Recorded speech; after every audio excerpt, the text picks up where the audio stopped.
Je suis Claude Lorius, glaciologue, chercheur émérite au CNRS, membre de l'Académie des sciences, dont je préside le comité pour l'année polaire internationale. Mais oui, je suis aussi dans le Petit Larousse illustré.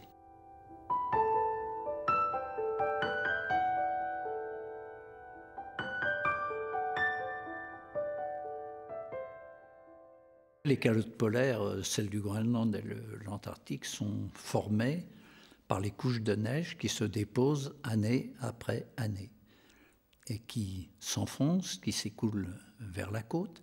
Mais dans les régions où les épaisseurs de glace représentent plusieurs milliers de mètres, on a jusqu'à maintenant obtenu des archives qui couvrent les 800 000 dernières années.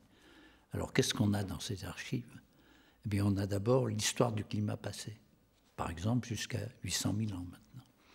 Et puis on a aussi ce qu'était notre atmosphère, notamment à partir de l'étude des bulles d'air qui sont emprisonnées dans la glace qui se forme. On passe de la neige au névé à la glace, et là les bulles d'air sont emprisonnées.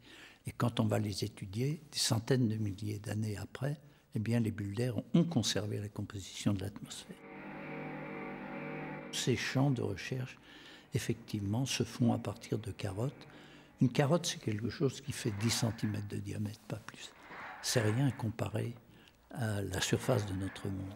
Elles font jusqu'à plusieurs milliers de mètres d'épaisseur.